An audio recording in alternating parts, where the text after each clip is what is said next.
Hello, everybody. Here is a brand new type of live stream for any of my followers. I want to introduce you to some folks that I hang out with a few times a month, and our fearless leader, Lennon Bone. Wave to the crowd.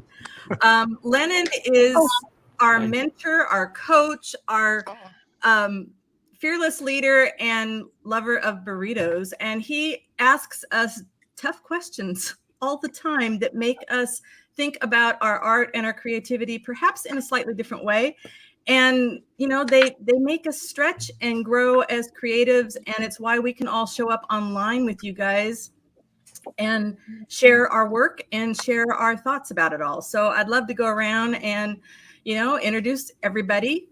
Maria, tell them a little bit about who you are, where they can find you, and what you do. Oh, hello, I'm Maria Gerke. I am a watercolor artist mostly. I'm originally from Germany. I came to the US now, let's see, it's been 16 years. So, yeah, so my watercolors are mostly linked to mindfulness. Right now, with my art, I'm trying to create portals to places that are tranquil and refreshing, where you can get away from all the worries of your daily life. But also, I'm very interested in mindfulness. Besides my art, I have a podcast. It's called Becoming Mindful Podcast.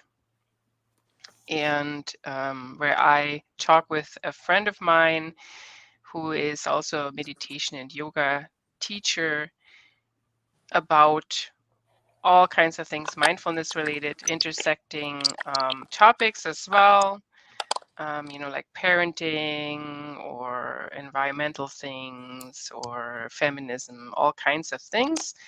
We started out kind of diving into mindfulness more from a historical and what is it perspective, and then reviewed some books and so on. And all of that also flows into my art. As I said, I'm really trying to bring this tranquility and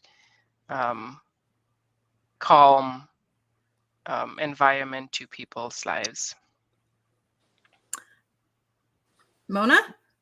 Yeah, I'm, as Maria, a watercolor artist, and I'm from Germany and still in Germany. And I do mostly like landscapes and anything that's inspired by nature. But I'm also teaching mini tutorials on how to dab into watercolors when you're just starting out. And yeah, I'm just trying to bring joy to watercolors and just painting. And yeah, you can find me on Instagram and TikTok at Momo's Art World. Hannah and Nemo? Hello, I am Hannah, and this is Nemo, married couple, actually for about 20 years now. Yeah. We live in Texas, and we make moving mosaics from aluminum cans. And that's what you're seeing on the wall behind us here. They move with air motion. So we have a fan going right now, so you can see that they're kind of flickering a little bit. When you look up close at our artwork, you can see that we are actually taking punches from the colors from actual aluminum cans that we have collected and processed and repurposed. And we consider them to be these transformations that will help the viewer to remember to be true to themselves and the environment. And so that both human rights and environmentalism are important issues for us that we try to talk about to our community on Instagram and TikTok and now on YouTube. And you can find us on all three platforms at Hannah and Nemo. And our website is hannahandnemo.com. Britt? Hi, I'm Britt. I'm a visual artist from the Netherlands, and I mostly focus on making jewelry in bronze, silver, copper, brass, and it's all inspired by history, historical artifacts, and nature. And it's stuff like the thing I'm wearing right now. And I am a vendor at a couple of festivals and markets in the Dutch festival scene, like Castelfest and Zomerfolk. It's a bit fantasy folk kind of events. And you can also find me on Instagram and TikTok, Facebook, and on my website. My socials are @BritDierik.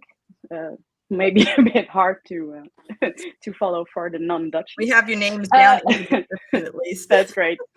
And my website is britfineartdesign.com. Lennon Bone. Yeah, so it's definitely helps to have the name that I have, because it's just like, oh, okay, there's a weird one that I can remember. Yeah, my name is Lennon. I have a wife who's an amazing illustrator named Jamie. I have 2 kiddos, Breda and Adeline, 6 and 9 years old, who are upstairs with the neighbor friend right now, hanging out. I was a professional musician for professional in that sense, meaning like that's all I did for about 10 years, and then left that to go into like studio work, and then did that for a while, and then started making stuff to help musicians be better business people. And that led to some of our visual artist friends, including my wife, be like, yeah, everything that you're talking about is really applicable to us as well, and I think you should try to open it up a little bit. And so I decided to give it a shot, and now we're on our, like, this is our 2nd year of business, of me just doing Stop the Starving Artist full time. And that's where you can find me. We help artists to learn how to be better business people, because I believe that when you can sell your work and do the thing that you love, it'll change the world and yourself in the process. And I think it's a really beautiful thing. And so stopthestarvingartist.com or Stop the Starving Artist on any social medias. And I have to say, Lennon, since I've been working with you, I have not only sold more art, I've made more art. And I didn't think that that was my issue to start with, but it really was. I mean, you can't sell what you don't make. And if you don't have the inventory, you know, nobody's going to come knocking on your door and say, hey, will you make me this? So I'm really grateful that it wasn't like you did something to do that. It's the process of working with you and other creatives. It's really kind of helped me figure out my path and what I wanted out of my art life, and how to develop a regular art practice, which is really, I don't think I had a business until I had a regular art practice. Yeah. Now, Susan, Yes. I think you also have to introduce yourself. Okay. Yeah. Because we are streaming to other channels. So thank you. I'm Susan Taylor Brown. I am now a fiber artist, working primarily with embroidery and abstract embroidery art. But before that, for over 20 years, I was a writer of books primarily for children, and articles and newspaper magazines, all that kind of good stuff. And I just kind of, reached the end of what I wanted to say with my words and went looking for something else and turned to art. I have gone through the stages of working with paper, making journals, making books, and then finding my way to fabric and stitch after 40 years of ignoring any kind of art stuff. And it's fun to gather. This is the first time we've done something like this. And we've talked about it, for the last, year, we've talked about doing something like this and doing a play date and just sort of, so I hope everybody's working on something. I got something here. I'm doing some drizzle stitches while we're chatting. Hannah's got Hannah and Nima are cutting cans. Britt is laying something out. We should go around. Wait a minute. Let's go around and make everybody. Let's see. I got to remember how to do that. Can I do that? If I hit solo layout, is that what's going to do it, Lennon? I think so. Yeah, you can make it just about you or whoever. Okay, Maria, you want to hold up something? Sure, I can also switch my camera real quick. Yeah, there we go. We can go through and switch your camera and see what everybody's doing. I'm currently painting. I don't know if you can see it. All right. Too bright.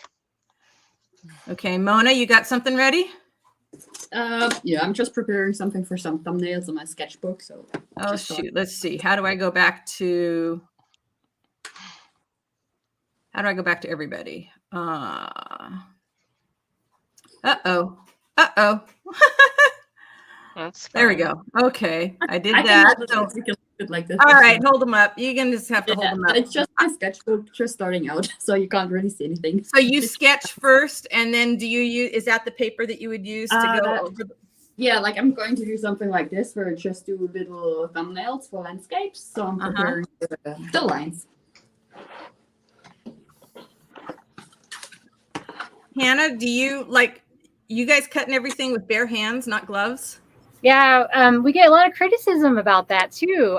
We have done this for so long that we're just, I don't know if we're just calloused or if we're just that used to it that we hardly ever cut My ourselves. hands are soft. I don't know what callous. I know, but I'm just saying, like, we're just accustomed to it. Maybe you think your hands are soft. Maybe Hannah doesn't think they're so soft. Yeah. Show what you're doing. So we have a bunch of cans that look like this, I guess. Hold up. Okay, let me see if I can. I want to be able to do this solo. Okay, there we go. Okay, So they look like this. You see the little edge? We've cut them to this point, okay? So the bottom and the top is gone. But they don't open. They are hard to flatten when they still have this ridge. So then you got to cut the ridge off? Yeah, I got to cut the ridge off. Kind of just, with scissors. Hold up higher. Just wow. cut it off. So that's one task. And then I am. And I have like hundreds and hundreds to do. So many. It's like. Wow. Just, and there's like 3 or 4 other ones that look like this. That are for me. today. Yeah. How many cans? How many cans do you usually use for one? I was just wondering that too. For one piece.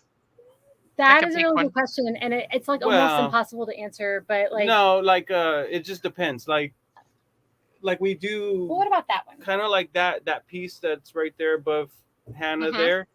It's like one. It's like there's a can. You know how a can has like 2 graphics, one on each side, and it's a beer can. It had this girl, and she had flowers in her hand, and she had, I don't know what else she had, and she had like a bandana. So that one, and it took like how many was it? Like 60 cans. That sounds right. So it was 60 cans of the same can, and 2 graphics that were just punched up to make that size piece. Yeah. But and then this one is maybe easier to answer too, because this is made from 3 cans. So that's LaCroix. And it's all LaCroix cans. So would you say like about 6 to 12 for each section? Yeah, maybe. But we're not using the entire can every time. But you punch everything from a can and then sort them by colors and yeah, sort of. I mean, we're really going for like the cool stuff. Yeah. Like if there's a can that has like a bee on it, I want just that bee. I don't care about the other color. Really, I want like, because every punch, I want somebody to look at it and say like, oh, look, there's a flower. There's whatever. Something interesting. Yeah. Yeah. And then I'm also working on, we do like side projects with the tabs. So this is my coffee can of tabs that I've got at the moment. Super satisfying. And I'm experimenting with them. I'm like weaving a basket here. And then this is a chain that I've recently made that not necessarily things we're selling, but just always trying to contemplate more ways to utilize the material because we have so much of this stuff. Wow. Yeah. So Jeremy was able to pop in and join us. Sorry, Jeremy, it took me a minute to see you down there. Thanks for the. Yeah, that's fine. It's fine. So we all went around and introduced ourselves. We would love to hear who you are, what you do, all that good stuff, where they can find you. Hello, my name is Jeremy. I'm into music. Probably one of the very few people on here who's into music. Not the opposite, but kind of similar. I do creative things. I produce music, I play the piano, and I make music with found sounds. And I have an Instagram channel mainly at the minute, and the handle is JerGracemark. JerGracemark or Jeremy Gracemark, so you can find me. So that's me. Right. And I'm from London, originally my mum is French, my dad is German, so I'm a bit of a mix of everything. So that's why I sound funny. I'm looking forward to hearing some of those found sounds, though. I want to hear some of that. Britt, what are you working on?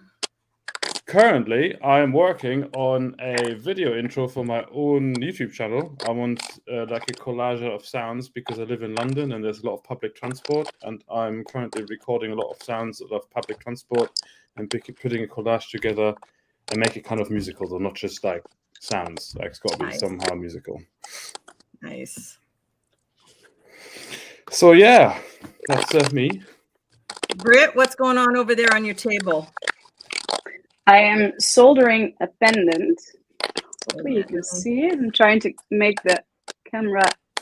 There you go. Wow. This is the bezel, and I'm going to set a stone in it using these prongs, and all these prongs I need to solder onto the bezel. And it's going to hold a labradorite like this one, or this one. Oh, I have to hold it, and then the claws are gonna fold over it, and then it's gonna hold the stone. Wow. Let's see if I can. That's pretty cool. How long does that take you to finish it? Long time. Probably it's gonna take me a couple of tries, and trying not to melt all the little prongs, because that happens when they all stand up together. And you try and point the flame only at one, but still. I'm gonna try out something I bought called cooling paste. So I'm gonna try and see if it works to cool those little, like those things that stick out. So because I soldered them already, and I don't want them to melt. Yeah, I was soldering as well the other day to fix some cool device, and it's quite hard because it can easily burn a hole into your thing. I fixed this lovely device. Look. Does anyone know? Do you also use a flame, or? No, I've got a soldering iron. Like it's literally just so it's like I can direct the heat better, and I'm currently saving up for like a hot air one, so it can solder like parts on circuit boards and things like that. But yeah, it's technical. That's cool. So wait, hot air can do the soldering? Yeah. Interesting. That's how you solder chips on circuit boards, like computer stuff. You heat up the entire thing and then you lift it off. Cool. You just have to direct the hot air really precisely. So it's quite a skill. I just bought a little flameless lighter thingy so I could melt fabric, and that was scary enough. So that other stuff terrifies me. Lennon, what are you playing with over there? I know you're starting to expand your creativity a little bit. Yeah, I'll show you guys some of the things I've been playing with. So it should be known that visual art is like not necessarily been like, I'm a musician first, much like Jeremy. And so I've been playing with like drawing. So here's like some character study things I've been messing with. I try to do like a mix of blind contour and then adding things to it. So working on like, how do I just make weird, fun, sort of like interesting kind of characters, trying to throw out like the expectation of form in terms of like, I like, I don't want things to feel like you have to be idealistic with like the form, because Jamie comes from this world of, my wife, of figurative work. And so it's very intimidating to me to be like, oh my gosh, she's like brilliant at that. And I'm just like, okay, I just want to antithesize, is that a word? That for me from any visual thing, because I just can't like imagine trying to go so detailed on that. And she's brilliant at it. And so I'm like, what's the thing that intimidates me? And I'll just take it away and I'll just do this other thing. And so that's kind of how I've been trying to approach it. And it's been really fun. We'll do things with the girls. We'll just hang out and draw and come up with dumb little characters and things. And, I've been working on my like some still life things too. So I got my pear thing there. So little stuff. Nice.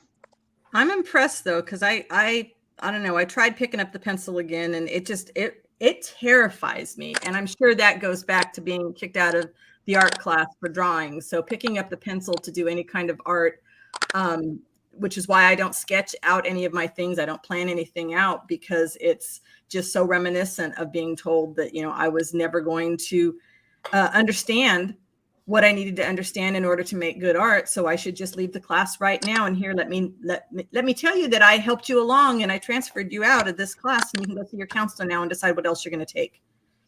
Yeah, it's such a challenge, right? Because I think for everybody, it's like, you don't know, like, what I'm working on there is, it's like, is it good? I don't know. Does it matter? It's like, it's hard to say when it comes to the things that we make, because we want it to be good. We want people to like it, but I think people like it when we like it.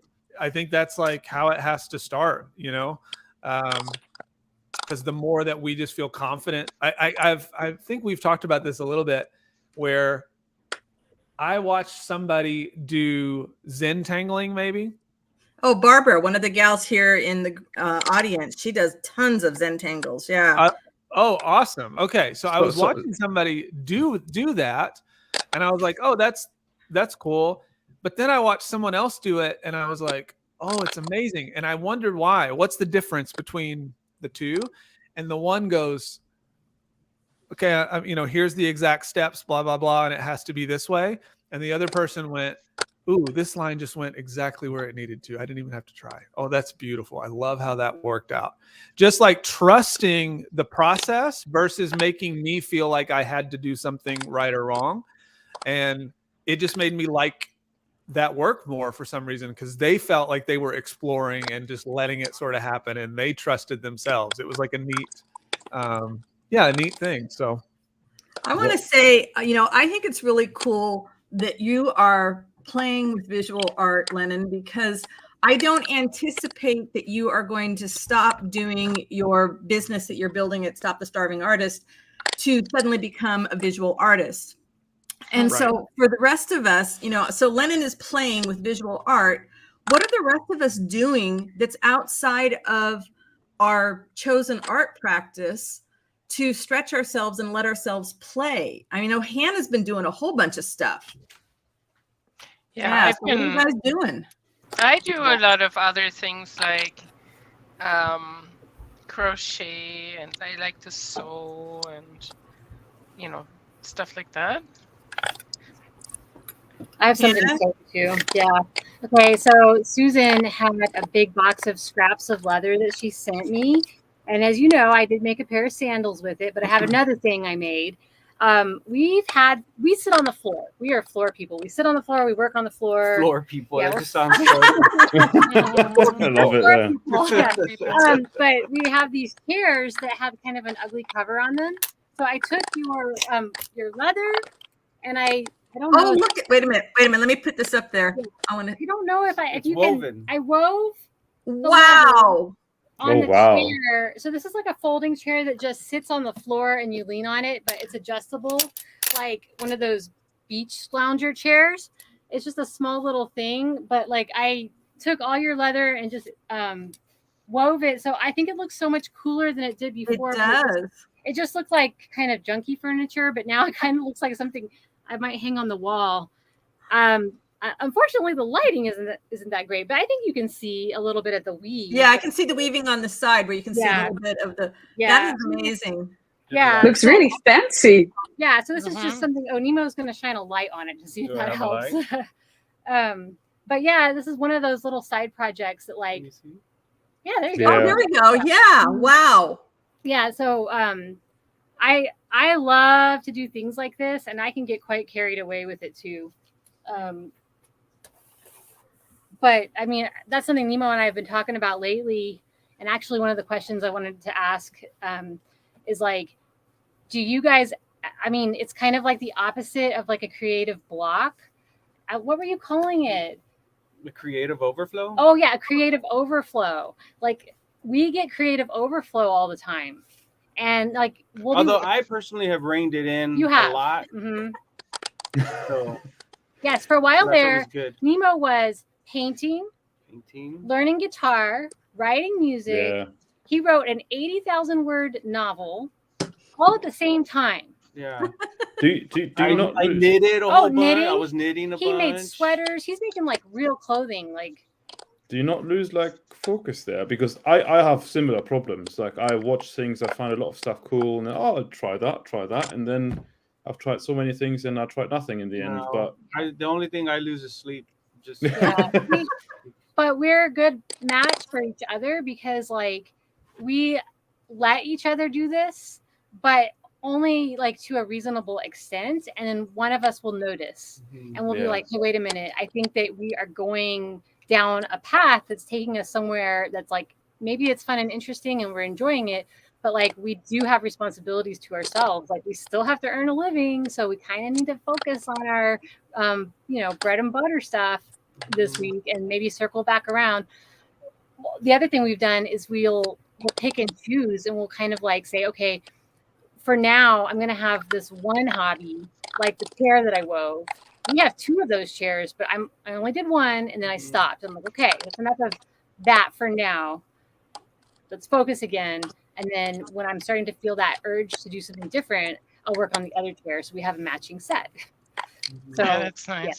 Yeah. Mm-hmm. Yeah, I noticed that too, that I have things like, especially when it gets to the end of the year, Christmas, I'm like making all these things like sweaters for all my friends' kids. I made this crocheted sweater for my kid. Ooh, Oh, that's nice. So, that's pretty. for Really example, cool. I also like to test patterns for pattern designers, but then it's like, okay, there's not so much time. I have met the designer of the seat patterns for the London Underground the other day. That was an interesting conversation. Wow. Ooh. They, when you take one line, for example, the Piccadilly line, the seat moquette, you call that. There's like little symbols. In every symbol basically represents like a site of London. It's pretty thought through. It's pretty cool. And you can buy socks in that with that moquette then. Well, that's really neat. Yeah.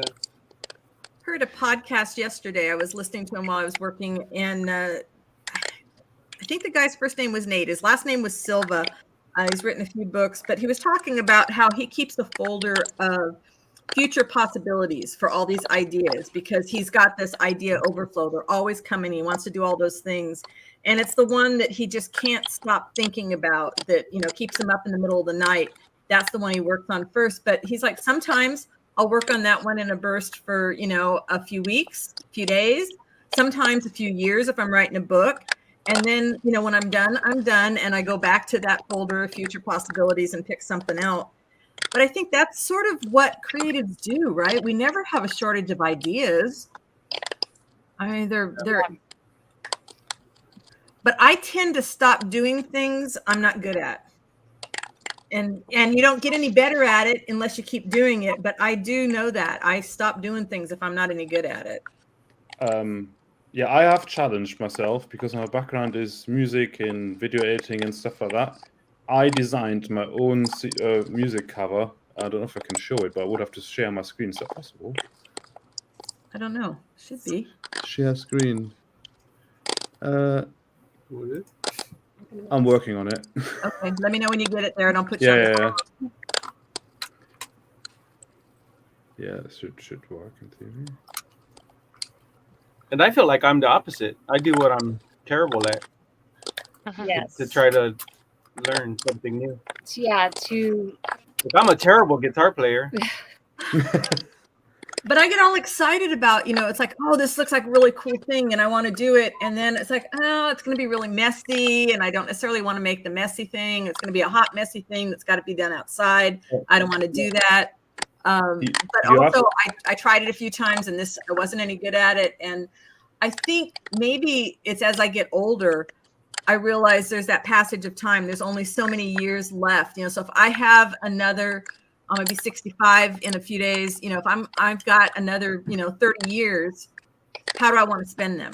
Do I want to spend them learning 30 new things, or do I want to spend them really growing as an artist in one particular area? I don't know. I learned that if you want to be good at something, you have to be mediocre for a long time before you become good at something. I think you have to, do it or not. I don't know. That's my experience. I'm still working on my screen share. Yeah, but mastering something is kind of arbitrary too. Like, what does it even mean, right? Yeah. And especially once you get better at something, I don't know. There's like this term of you feel like you're not as good. Like the more you know about something, the more you know about something, or the better you get at something, like the worse like you feel like you are at it. Yeah, because you see all the points where you could improve, and I feel that sometimes too. Especially with things that are new, like things I'm really interested about and going to start just for the fun of it, and then Well, how many things though do we start for the fun of it, and then we start thinking about, well, can I make any money at this? Yeah. I mean, that stumps me every time. It's like, okay, wow, this was really cool. I made one of these. If I make 100 of these, and I sell them each for $10, wow, it's $1,000. And I tell you what, I can't tell you how many times. I couldn't even count how many times that has stopped me or gotten me, where then I'm suddenly getting rid of stuff. That's why my friend Sandy, who's in the audience, has gotten gigantic boxes of stuff from me that I've started, and I've made like, oh, well, here are, 25 little samples of these little books I want to make, and I don't want to make them anymore. I'm going to send them to Sandy and she can finish them. But I'm always thinking about the dollar. And when I stop thinking about making the dollar at it, I have a whole lot more fun with my art. Well, you have to like what you do. If you do things for money, then it's crap, isn't it? Really, at least for me. Yeah, Barbie just said editing photos was that way for me. She was a professional wedding photographer for a long time, and she said I just saw the errors I made. Yeah. Yeah. Hey, Randy. She says, more so, how much will this cost to begin a new art? Oh, yeah. How many of us have gone out, we've watched a video or we've seen an artist and gone out and bought all the supplies for something? I went out and bought all the stuff for encaustic, thinking that was it for sure. I was working with paper. I was going to do a bunch of encaustics. I bought all the stuff, and it's all sitting out in the garage waiting for me to sell it because I never once did it. I have a whole cupboard filled with like hobbies that I bought. So I wanted to have handmade watercolors to do some watercolor painting for myself. And then I think I see Jeremy found the screen share. Yeah, I managed. Yeah, sorry. Doesn't matter. Then I bought a whole set to make watercolors, and I used it one time, and now it's just taking up space. And I have a lot of those things. I have a whole cabinet full of stuff also that I just want to experiment with, but I'm not getting the time to do it, or just do something else instead. The cabinet of abandoned hobbies and dreams. Mm-hmm. Yeah, something like that. It looks good though. I like it as for decoration. Or like old clothes that you want to sew into. Like I have this where I'm like, well, I can donate this, but no, wait, I can also maybe make something for my kid, like like turn it into a kid-sized thing. Now that's why so many of my stuff, my clothes land out in the garage for fabric. I think I might have an addiction to that. The more I learn, the more I need to learn. Yeah, so true. I just turned the jeans into the skirt. This. Oh, how cute! Yeah. That's cute. Same thing. I find everything I can't let go of. I find additional clothes at the thrift store. I change it, turn it into something else. I'm like, I think I might be addicted. But you're really good at finishing. I have to admire you for that. And Britt, you are too, with all the art that you do, all the jewelry that you're making, and getting maybe the deadlines of getting to the festivals and stuff helps. But finishing seems to be a real issue for me. Is it for anybody else? Yeah. For sure. I don't know. I like a finished project. Yeah, me too. Well, Like, I like the finish, but actually getting to the finish line. But that's what drives me, I think, to finish something. Yeah. And like I'll go into, I don't know, like almost like addiction, like Trance, yeah. like it's a drug Yeah. to get it done. Yeah. And I don't get that high until it's done. That's Yeah, true. okay. It happens sometimes. Yeah, that cover I made myself. I finished this. I just need to make the song to that. I did it the other way around. I learned a lot. It's really cool though. Yeah, I like it. There's a lot of because I was on because I work in the events and TV industry, so I'm always kind of around, and I needed to find something I can do just on my computer.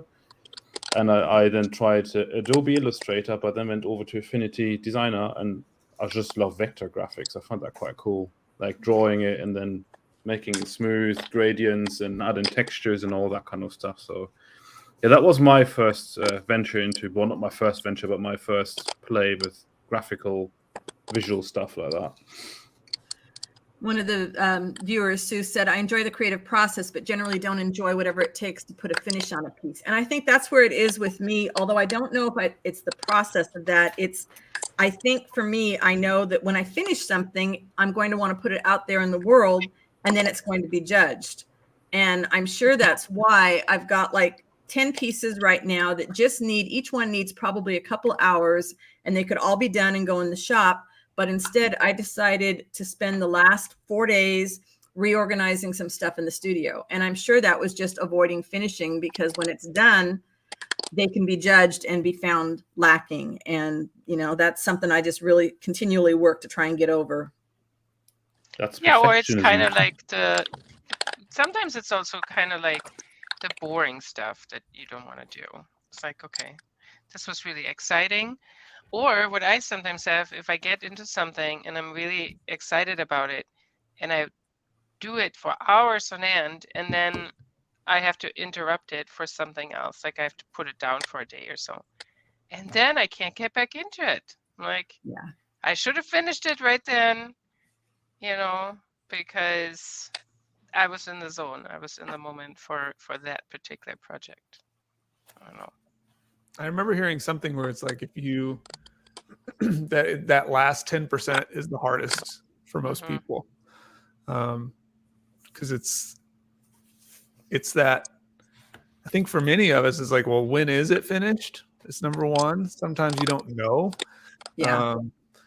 And then when, to that other point of like, well, when it is done, then what? Then you have to figure out like, what's after that, and those can be daunting.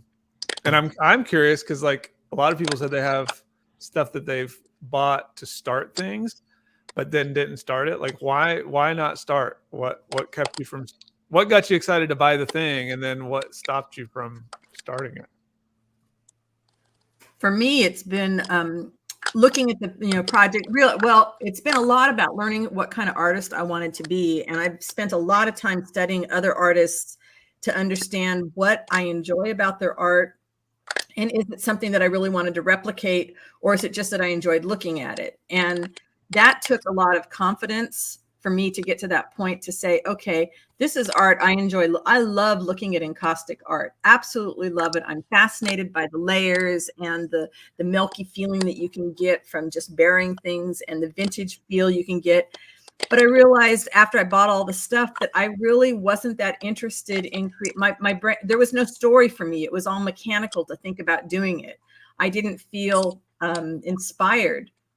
And the texture, when it was all done, was going to be flat. And for me, I'm all about, more texture like this, that you can feel the different levels. But I didn't get that way. I bought a whole bunch of stuff. Same thing with rubber stamps. I never did scrapbooking, but I bought a lot of rubber stamps thinking I would be able to stamp the pages. And it wasn't until I really let myself understand where I was going artistically that I realized putting a stamp, even with some embossing powder on top of a piece of paper, was one level, and I needed more. I needed more 3D stuff. So that was it for me. Hey, Susan. I gotta tell you, as an aside, I love what you do, but at some point, you were talking about how to frame your pieces, and you were saying something about hanging them on the wall versus showing them like horizontal. And all of a sudden, my mind just opened up, and I realized when you said that you think of your pieces as a landscape, like an actual landscape, which you would be like walking around on, all of a sudden it completely shifted my perspective of your art. And I was just like, now every time I see it, I picture myself like this little person walking Yes. around the hills and like the groves in your pieces. And I hadn't ever done that before. And I don't know how often you talk about it that way, but we were having a one-on-one conversation. So Right. I think it just goes to show that, you know, when you hear what the artist has to say or what your intention is or what you want your viewer to feel, it's really important. It's so useful. And I don't know why it took so long for me to just have that sink in. And now I see it that way every time. And I just love it. Yeah. Thank you. I tell you that. Thank you. I appreciate that. Tattered Cloth said, when I finish a piece, I want to keep it and enjoy it, so I never sell anything. Not a good businesswoman, but I bet you're creating a lot of stuff that has heart, right? Randy said, I think art is so subjective. I have had to give less cares. If I do what I enjoy, eventually my joy will catch up to others. We don't give ourselves enough grace to trust the process. That is it. Trust our process, because if we're not enjoying the process, you guys know what I say all the time. If you're not having a good time doing it, why the heck are you wasting your time doing it? You know, enjoy the process. Yeah, Barbie, you're going to walk through my little stuff now, right? And you know the pieces, the landscapes. I love the idea of shifting. I mean, any of your art, take anything that you've made, and you know, if you hold it this way, you're going to get one look. What if I wrapped it around a bunch of fiber fill and it suddenly becomes this 3D kind of thing, and I kind of angle it at different ways? Now you've got a different look at it, right? Now you're more like walking through hopefully a garden, which is where I'm heading with this.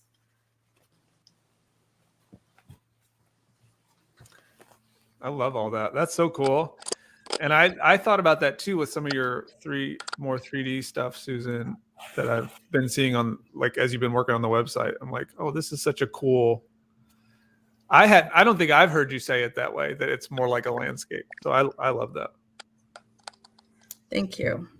Well, and I think, you know, we didn't get to where we are today, you know, instantly, just like we didn't get to riding a bike. You know, the first time we got on a bike, we had training wheels, or we had somebody riding along, you know, beside us, holding on to us.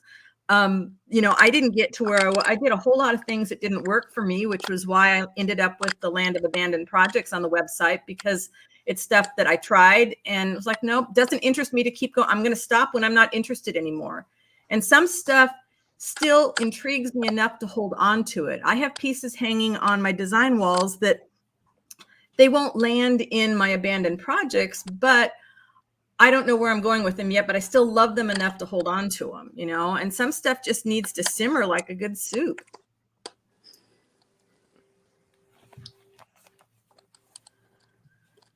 Misfit Toys. Misfit Toys, that's it. I mean, who doesn't love that old cartoon, right? Or do they still play that every year? I don't know. Oh yeah.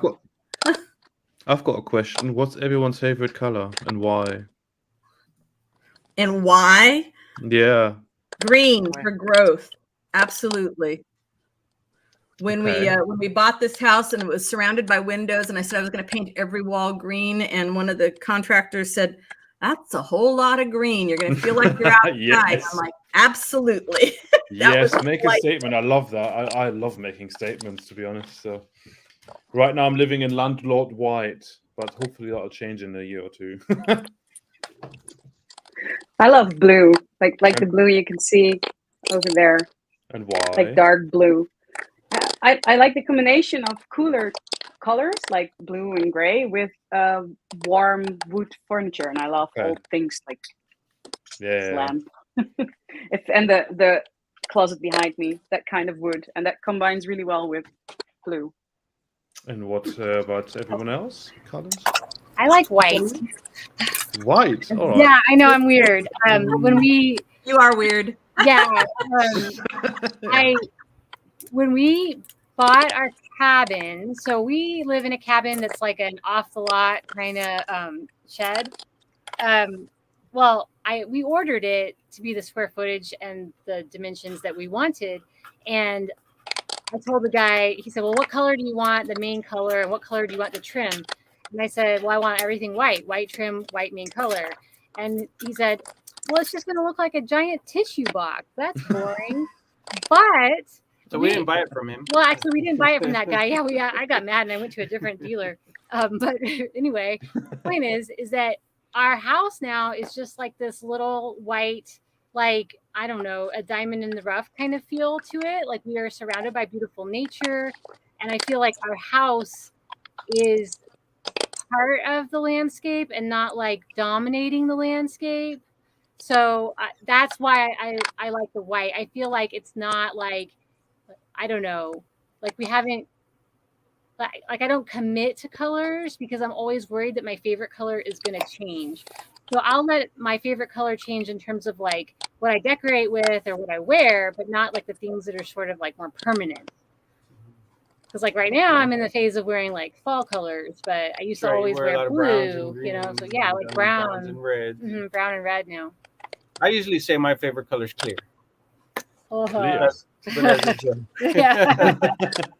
But I like them all. You can't pick a favorite color. You gotta Yeah, like them all. agreed. Yeah. Everything.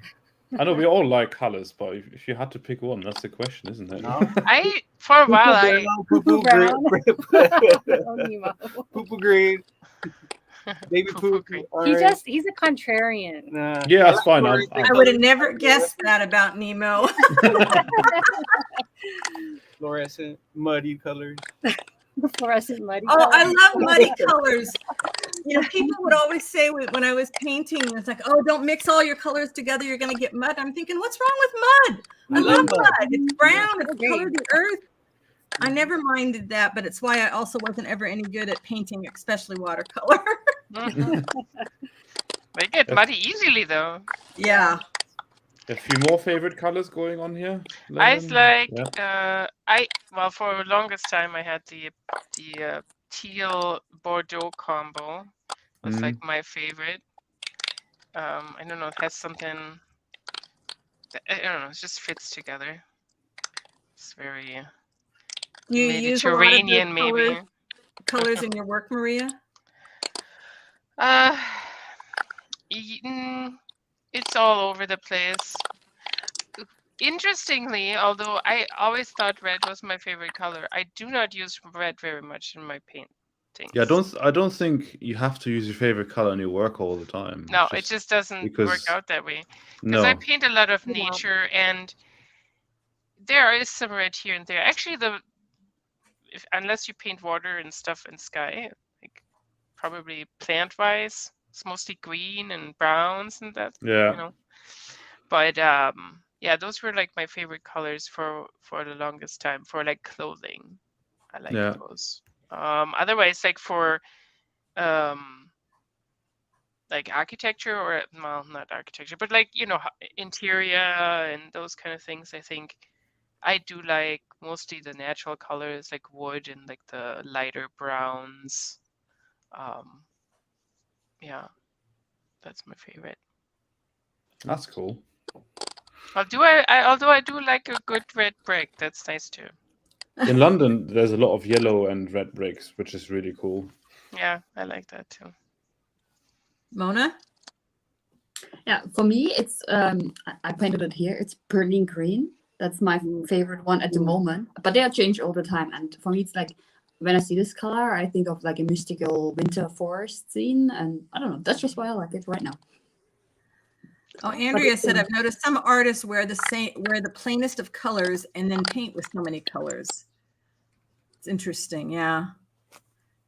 Yeah, there's a few comments coming in right now, I think. Yeah, let's see. Lennon, what's your favorite color? I don't really know. I feel like I like a lot of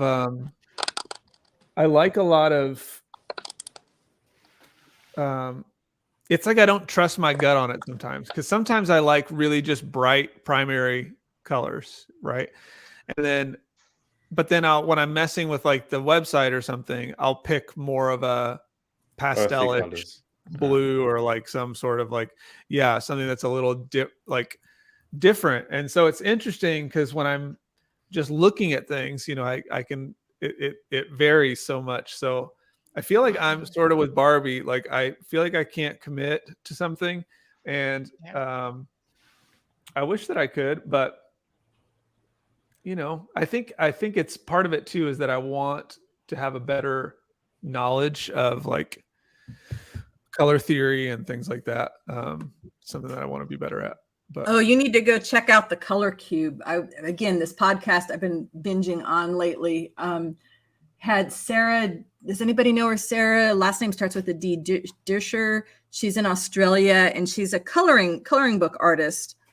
And she invented this thing called the Color Cube, and it's basically like this huge box of nothing but color combinations, like nothing but almost like having your own paint sampling things of all the different ways things can go together.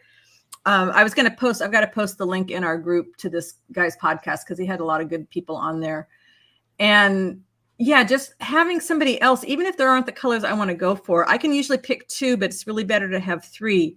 And, I so naturally go to a green and a brown. But what's really odd is I realized how I had so few green and brown threads, and I had all these other color threads. So I was attracted to the other colors, but I wasn't using them in my work, which is why I'm really pushing myself to step outside and do more multicolored things and see, if I can fall in love with it. But you can't make me like pink. Sorry. Can't make me like pink. I find that interesting. Barbie, have you seen the Color Cube then? Yeah, it's a physical copy of Design Seeds. Exactly. That's exactly what it is. It's very cool. And she was a great interview. Yeah. Like the Sarah Dircher. If you just Google Color Cube, you'll find her. Yeah, pink, huh? Yeah, it's pink. Just an oversaturation. For me, it's mostly oversaturation of that specific pink that you find in little kids' girls' clothes. It's ridiculous. It's Barbie Pepto-Bismol pink. Yeah. I hate it. A good pink is so like salmon or something. No, can't do that either. Like a good men's shirt that's like in a salmon color. I think that. Or dirty pink.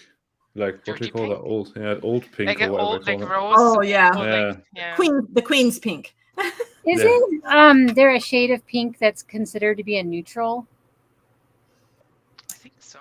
Need somebody that's an expert. I know like that. Pink.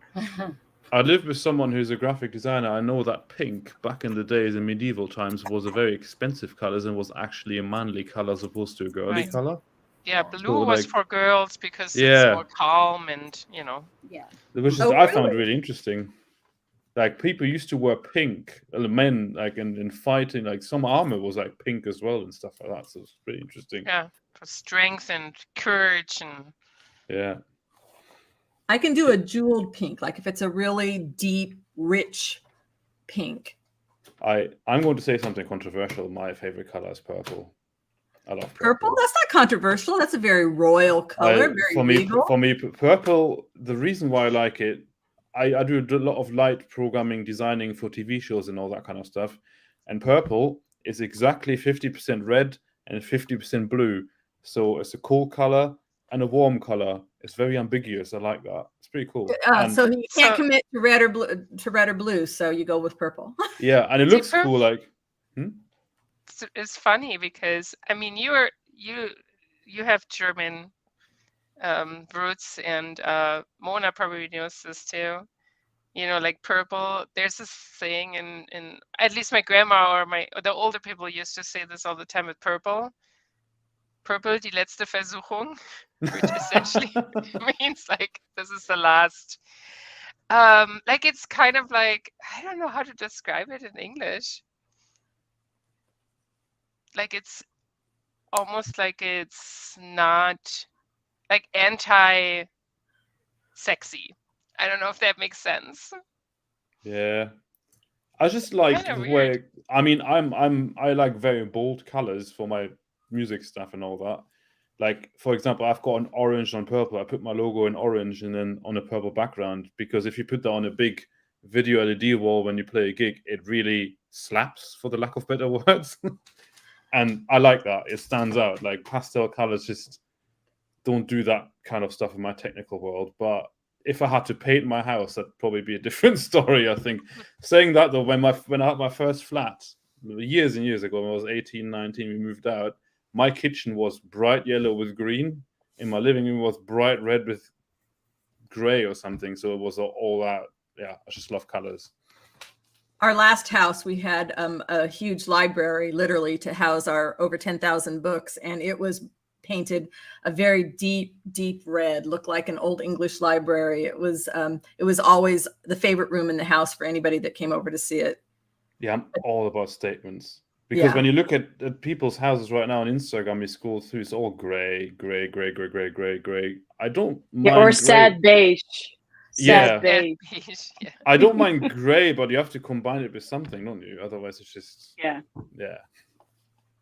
So yeah. Anyways, sorry for the little discourse, but no, it's interesting. It's interesting, and people colors. I mean, they make us feel very emotional. I mean, that's why marketing. Teams spend so many hours, days, months on coming up with brand colors to make a statement. I mean, certain colors, I was watching some editing videos, and I know this from, everybody knows this from the different editing, but, they'll go in and change the color of the shirt that somebody's wearing, because if they're wearing a shirt that's not going to pop and you're making a thumbnail or you're making a frame in the video that's you want to stand out, you need, if they haven't come dressed properly, they need to change the color of the shirt or change the color of the background to make things stand out. And certain things are going to make you feel a certain way. If you want somebody to feel sad when they're watching your video, you don't want them dressed in all these happy, bright, yellow, pink, let's feel good about ourselves colors. You're going to have them in something kind of dingy and grungy, I would guess. And I did another job the other day where there was a paint company, funny enough. That's how I had the idea to talk about it. And they were discussing the grey trend for houses and things. And I found out it was actually initiated by the paint company. It's a bit like high fashion. They dictate what's going to be fashionable, and then the smaller brands copy it. And they had a massive increase in prices for white because it used certain chemical. So it went up by 80% the material price. So they thought, we produce grey because that's cheaper. Let's just make it fashionable. Apparently, that's a true story too. And that's why I'm saying, make a statement with your houses. Paint them green, paint them black, paint them whatever you want. Just don't follow the trend. Yeah. Well, trend, I mean, in any of our art, I mean, that's, again, back to the following the dollar for me. If the trend is everybody's making,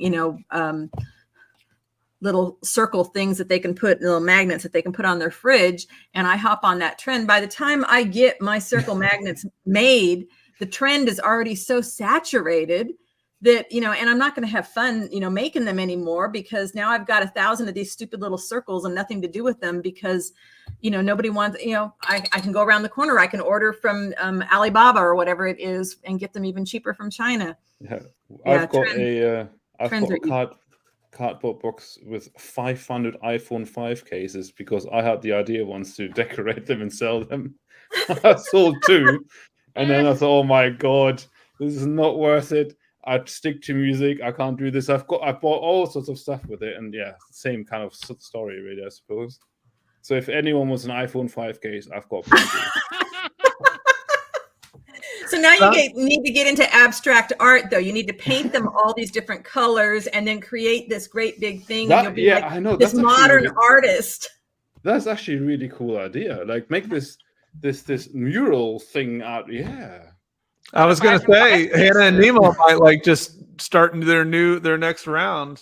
Yeah. Oh, that reminds me of a story. Does anyone know Sotheby's or something like that? Like an auction house in London for like very expensive stuff. There was one night where there was like this blue bag mural thing, and the other day was gone because the cleaning lady thought it was rubbish and got rid of it. Wow. So yeah, that was quite funny. It's the same as Wim T. Schippers. He's a Dutch artist, and he was active years ago, and he made a peanut butter floor. And then the cleaning lady cleaned it up. Got rid of it. Yeah, this is smelly, and what is this? So it was cleaned up. Jeremy, that's content for you, though. You take a picture of all these cases. and you ask people what would they make with them, because I did that with these threads. I was ripping my jeans. My husband gave me a couple pairs of jeans and I needed strips to make a basket. And I had this big pile of threads and I posted, what would you guys make with them? And I already had an idea what I was going to do with them. And they were coming up with all kinds of different ideas. It was some fun engagement.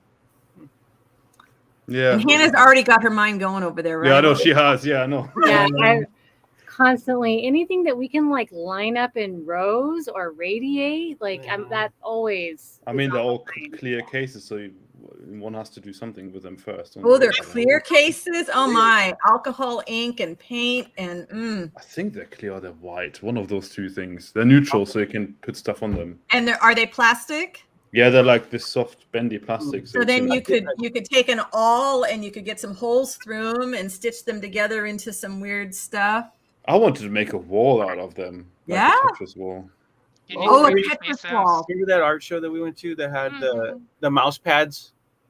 Oh yeah. All over all the floor, the walls, everything was mouse pads. Old mouse pads that for I don't know how they got them, but they were kind of fun to walk on because they were squishy. Yeah. That's pretty cool. Nice. Yeah, we had an art installation once where I helped programming it. They bought a lot of random televisions, computer monitors, anything like for £5 on eBay, $5 on eBay and stuff. And then we aligned them on a wall, and I basically matched content on it. So it looked really cool. And really cheap. Cool. And then with the rubber, you could also punch things out of them. So, you get the circle punch, you get the square punch, you get the, star, you get whatever punches. I need to call you guys more often, and I need to report back. Jeremy tries art. Well, I want to know, what is the hardest part other than finding the time? What is the hardest part of your art practice right now? And mine is definitely getting to the finish line. I start something new rather than finish. And I know what my issue is. I just need to work through it. But anybody else, what's the hardest thing about your art practice right now? So my hardest part is probably the thinking about the process and the outcome before I start, and then getting overwhelmed by it. That's my problem. For me, it's and I don't start. Sorry. Go ahead. For me, it's not finishing per se, but finishing stuff in bulk. I now have a big bag of casted bronze lying there, and I need to finish it in bulk. So it's going to be 2 days just machine work one after the other, and that is the hard part for me, like the bulk work. That gets boring a bit at the end. Mona? I think for me, starting bigger projects, at the moment I'm really interested in doing small things and just experimenting and having fun. So to get the motivation to sit down and do something bigger, something that's not just done, I don't know, in a few minutes. But that's okay. So I get to play a lot, so that's really nice.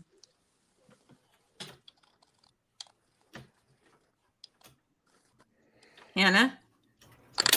Yeah, one of the hard things about our art business, our art form, is convincing people that we need their cans. And for them to drink something cool. Yeah. Be an adventurous drinker. It's funny because we have some people, especially in our virtual audience, that's they're really into it. They get it. They find the most unique cans, regional things, super local to their area, send them to us. So we had one guy in Hungary who sent us 100 different cans. They were all so beautiful. A lot of them were floral designs. Yeah. Loved them. But our own, where we live, I struggle to remind my own parents. My dad, he loves to drink Coca-Cola, and he'll be like, "Oh, you want this can? Sure, let me finish it. Gulp, gulp, gulp, smash. Here you go." Oh, he tries to uncrunch it.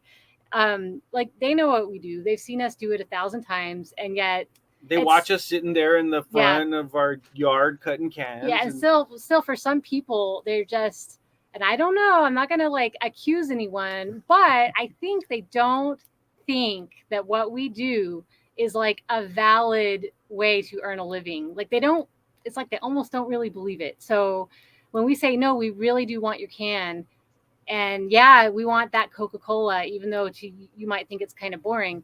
But we really would rather have it in our collection than for you to throw it in the garbage, which is what happens here. We don't have recycling. So cans just go in the garbage. Mhm. Or if they are willing to recycle, they have to save them for a long time, drive them to another town. It's a nuisance. So we are constantly trying to like just remind people, and some people just it never sinks in. So And that's you guys can go to Hannah Nemo's website or go over to them on Instagram if you're trying to find where they're located. And she's serious. She's got a whole bunch of videos up about, when people send cans, she does the unboxing of it. And I have to get better at that because we drink LaCroix here and we need to be saving those cans for you. Oh, yeah, and we stumbled into LaCroix. I mean, we had been saving LaCroix for so many years and not using them. And we were using them at the reverse. So we'd always punch the reverse or just get the barcode to do something. But like LaCroix is something that, in a lot of sparkling waters, a lot of people will drink them and not feel guilty. It's not like drinking We soda drink a lot of them. or a beer. It's more of like, if you're health conscientious, I guess, you're going to drink sparkling water. So we have so many of them, and we had just boxes and boxes and boxes of flattened LaCroix cans. And one day, a couple of years ago, we were discussing, and I'm pretty sure that Lennon is the one who's brought the idea to light. How can we make something that's just not so complicated? Because we tend to overcomplicate things. And Lennon said, well, make something easy. So we said, well, what do we have a lot of? Well, we have a lot of LaCroix cans. Okay, let's look at the LaCroix. So we started to experiment. And the first couple of pieces we made we're just like, it kind of looks like an advertisement for LaCroix.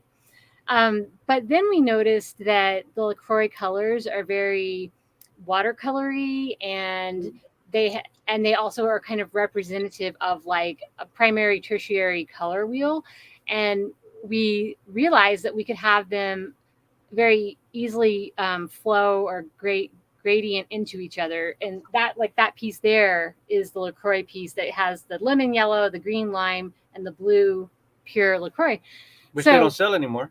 So we started doing all these color combinations, and we ended up, we did 2 colors, then we did 3 colors, then we did 6 colors. And we're like, oh my gosh, we have rainbows. Like, we are making rainbows, something that we always loved, never tackled. And it was almost like it was too simple. Mm. And when we realized, we're like, wow, this is just so simple. Like, are people going to look at this and think that it's like too basic, too ordinary, too common? But no, we were completely wrong about our assumption. Once we started showing people these, they were just like, we want, make more. And so it's turned into one of our biggest things based on, first of all, our ideals. A rainbow is very, LGBTQ positive symbol. And we've always been that way, just never outwardly saying, rainbow this, rainbow that. Anyway, and then on top of that, LaCroix, it's a drink that we love, and we're constantly consuming it. So it ought to be one of our main medias. I don't remember the question you originally asked, but that's like, what's the toughest part of your art practice now? Yeah. Just convincing people that, we really do want those cans. Yeah. Did you guys hear Hannah accuse people? I couldn't believe it. All those accusations. Yeah, I'm like, you guys aren't. Yeah, don't be throwing that in the garbage. Like, because I'm gonna go in there after. Yeah, or like, no, take us seriously. We're real. We really are committed to this. This is what we do. This is our life. I'll take beer cans out of people's hands if I have to. This is our livelihood. This is our life. This is our, this is what we care about deeply. And yet we still get people who are just sort of like, oh, y'all are just artists. Y'all are just playing with paint. Just not understanding. I watched one of your videos where you showed the way you organize all the flattened cans and then the circles you punched. Let me find the link. And it was just kind of amazing to me to see all the things that you guys do. Let's see here. I got to find your website. I should have had this ready. Oh, like, do you want to find the video on Instagram? No, somebody was just asking me, and I have it here. Oh, okay. Yeah. Mm-hmm. Question. Okay. There's their website. You can go check Thank it out. you, Susan. You're welcome. Quick, And I'll be adding all that stuff, all the links down in the description. I just did not get to it in time. Thank you, Barbie, for keeping me on track.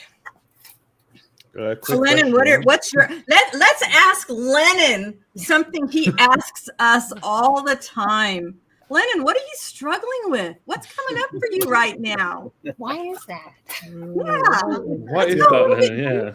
Yeah. Can I probe you just a little bit? Yeah, absolutely. I love it. Okay.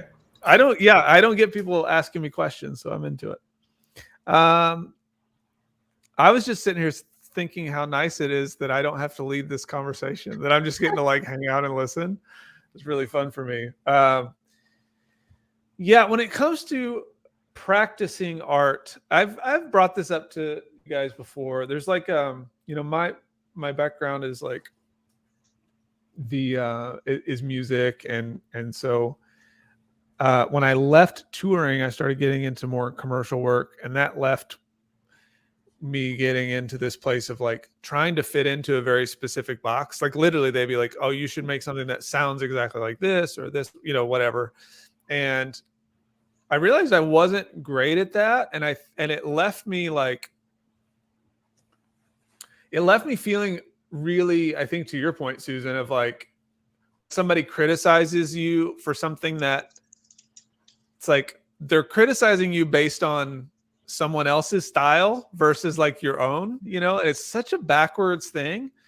And so it left me thinking like, well, I don't even know what I really want to do, And so as I got into doing business, like business kind of became this interesting thing to me that I didn't realize I would like so much.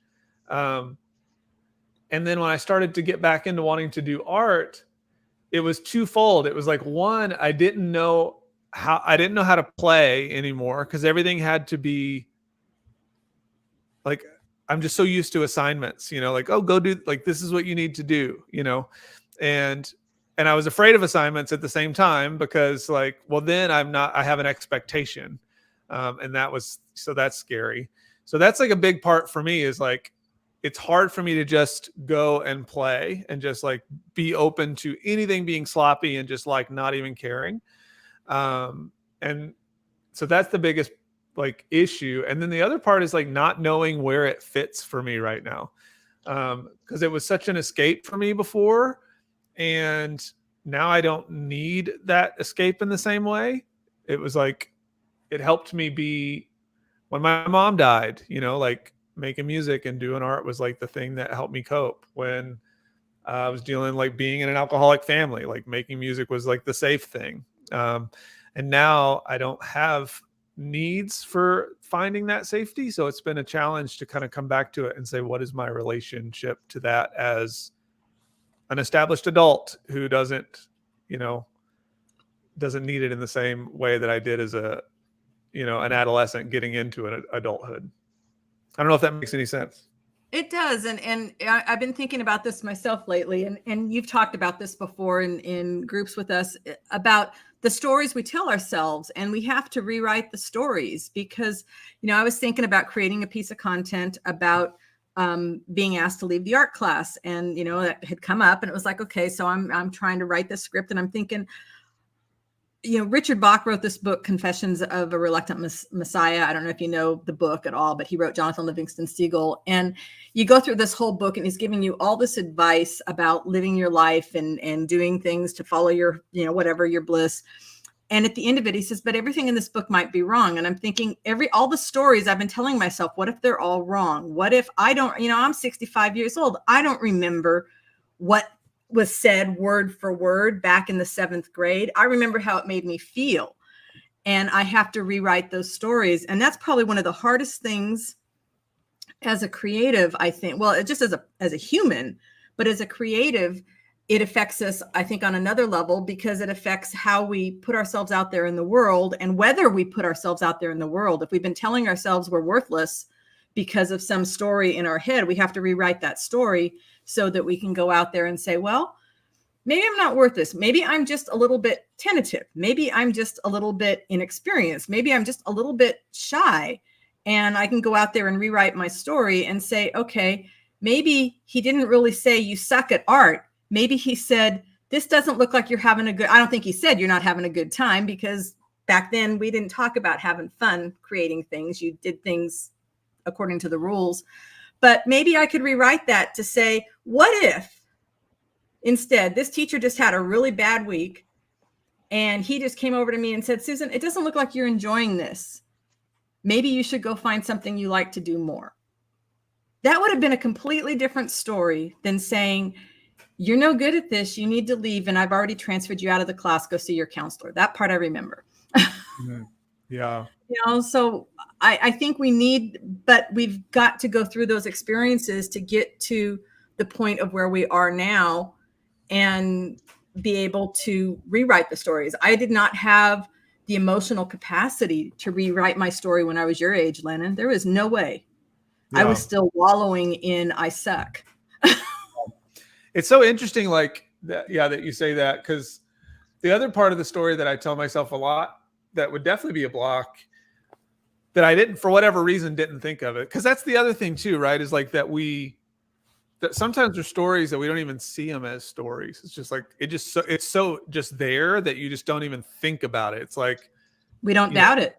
Yeah. It's just this microphone exists, even though it's unplugged and isn't working. Like to me, it's like all there, like, and so doing so much with you all in like the business side of it and all those things, and sort of trying to rediscover it. There's definitely a story around, well, what happens when people see me fumble through it and I'm not in a professional artist scenario right now, right? Like, how will people perceive me? Because I'll get comments all the time, like, show me your art. I'm like, well, you're looking at it. Like, the business right now is my art form currently.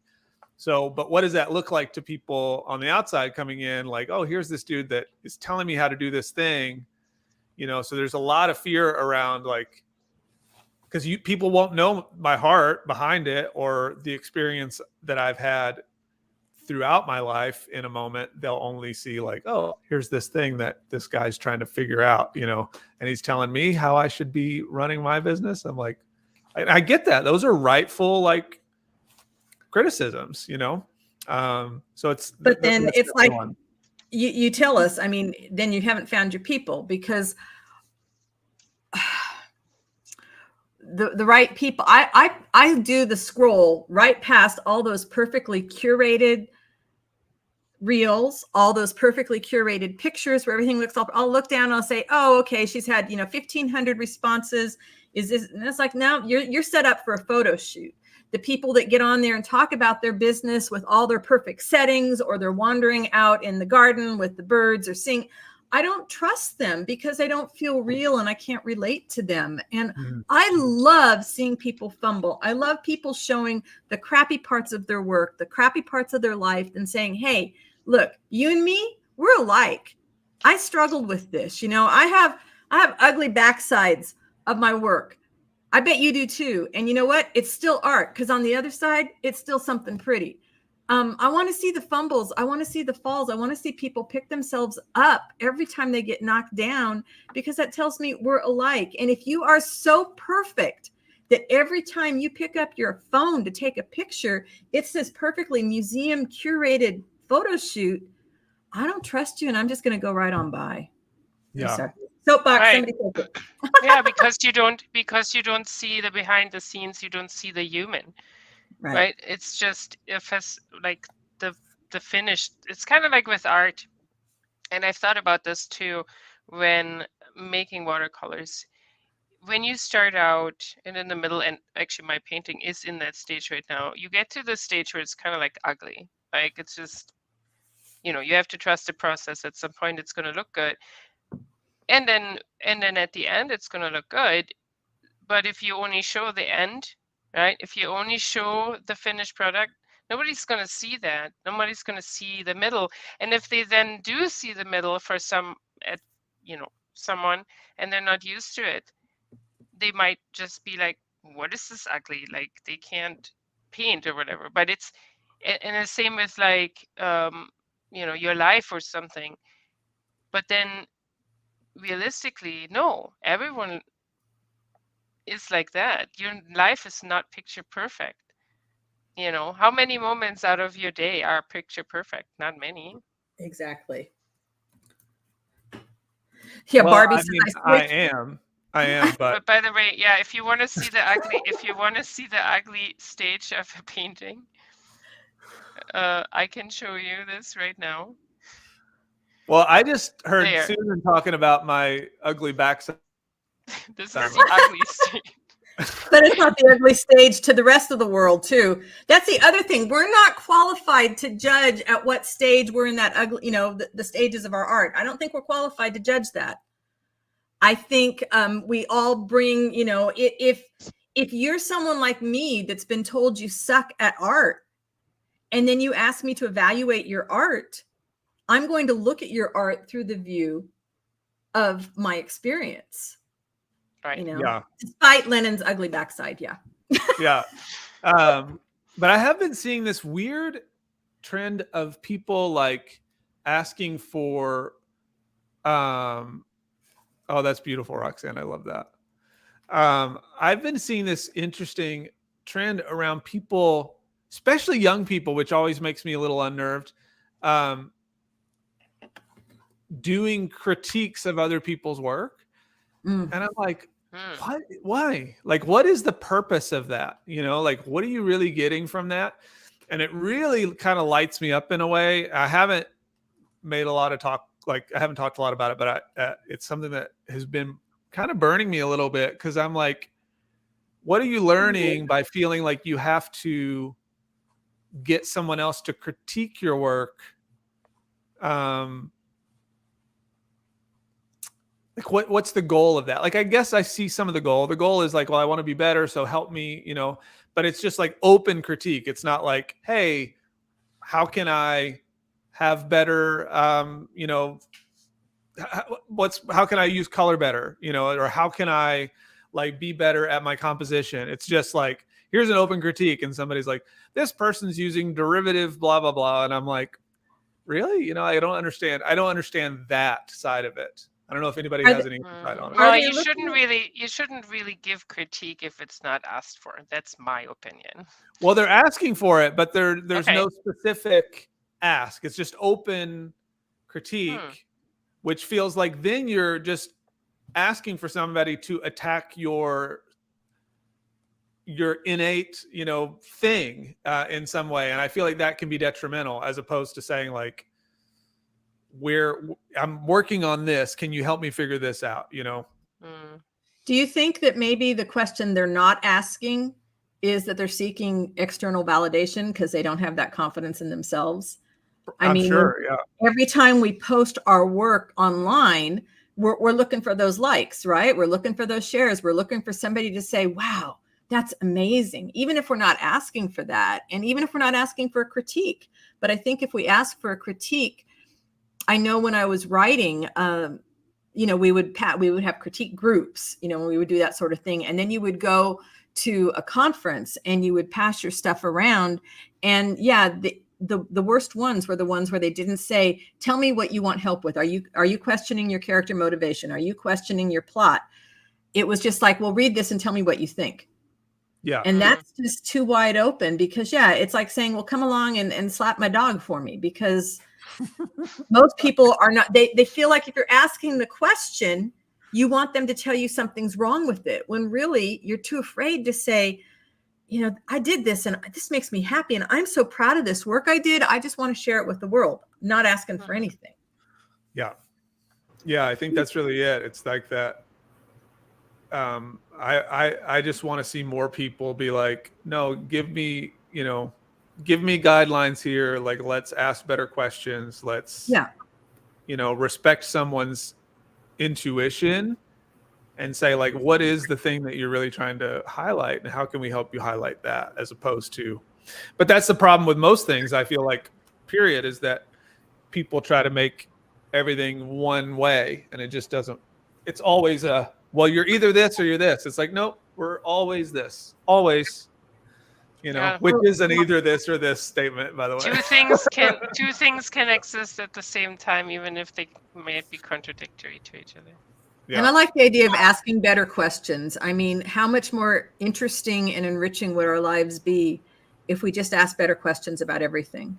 Not just took blind acceptance or, you know, turned ourselves away and said, no, I don't want to see that, but we just asked better questions.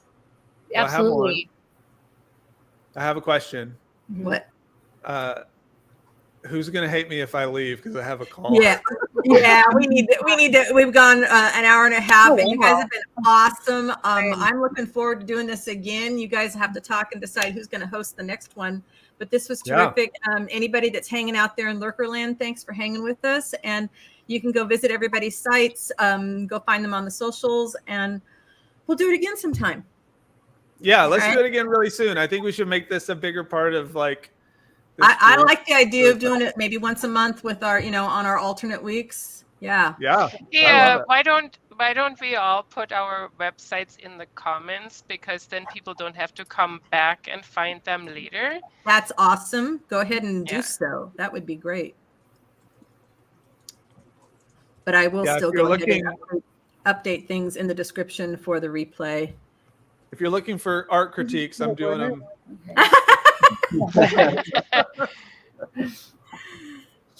All right. I'm sending love to y'all. I got to go get ready for a call. I'll talk to you. All right. Thanks, Lennon. Bye. Bye. Bye. Okay. Guess we're going to go to y'all. Yeah. Are we done? I think so. We've gone almost an hour.